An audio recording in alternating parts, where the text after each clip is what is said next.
Hello my sexy compatriots, this is the cup of coffee you all know and love, Minty Coffee. And I'm here with another laid-back commentary over some TF2 footage, although the topic on this one is a bit more serious, so please bear with me if it seems I'm a little out of character on this one. Now, as the title suggests, one of my biggest pet peeves is when fans of TF2 blindly defend and praise the TF team when it's undeserved, and how this kind of mentality is actually hurting the game's development. You all know the punchline, they break the flog, everyone gets pissed, they fix the flog but break a lot of other stuff, everyone suddenly loves the TF team again.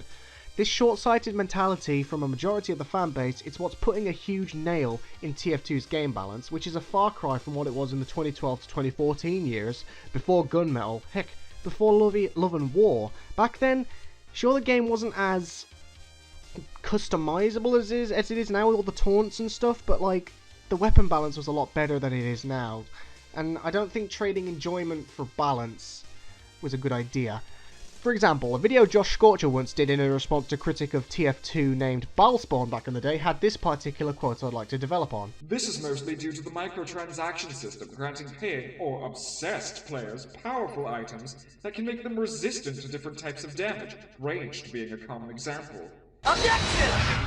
For a common example, there is a striking lack of weapons in Team Fortress 2 that allow you to take less range damage. Oh, and by lack, I mean there's only one! And it's a melee weapon that protects against ranged damage but doubles melee damage done to you. These weapons are side grades, not upgrades. This is a feature unique to Team Fortress 2. There are no upgrades to weapons, there are only side grades. Okay, there are a few exceptions here or there, but there's nothing game-breaking. Everything has been fine-tuned for balance so that no weapon is overly powerful and everything has a counter.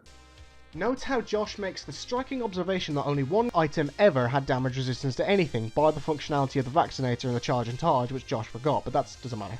But these weapons aren't upgrades, only side grades. Back in this time of TF2, this was mostly true. There were no upgrades, only side grades. Though the way Ballspawn phrased it is that there was a lot of weapons that allowed you to highly resist most forms of damage, yet there was a striking lack of examples that do this. But nowadays, a lot of weapons are broken and unviable, and some combos are just outright superior to others, yet the majority aren't complaining about it and would rather chastise anyone who dares to speak up to the TF team. To put this into perspective, let's look at how an item with damage resistance has been handled in 2017. The new Danger Shield will now become an anti-pyro weapon that gives you 50% fire resistance and afterburn immunity, with no explosive damage penalty anymore. But now, you can be quickscoped again. They've literally taken what people hated about this weapon and just applied it to a different class entirely. Even worse, to the class that's already the weakest in the game.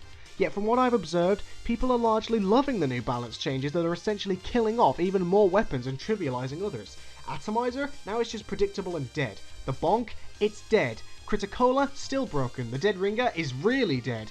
Your Eternal Reward, no longer a high-risk, high-reward weapon. You get the point.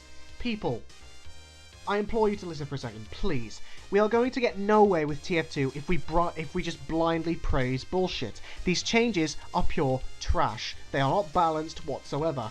Only a couple, like the Fists of Steel change, are even worth staying if they actually make sense. I implore you, no, I beg you, think with an open mind and an objective perspective from a mindset of balance, not just enjoyment. Please stop with this intellectual discourse of bias towards Valve because it is not helping TF2. Yes, I know that the enjoyment of a weapon is important to people, but please don't forego weapon balancing just for your own enjoyment. And please, please don't shut down anyone who rightly criticises the TF team, especially when they ask themselves for feedback. This has been your favourite cup of coffee, and I shall see you next time, my sexy compatriots. Bye! I am the man who arranges the blocks that continue to fall from up above. The food on your plate now belongs to the state. I collect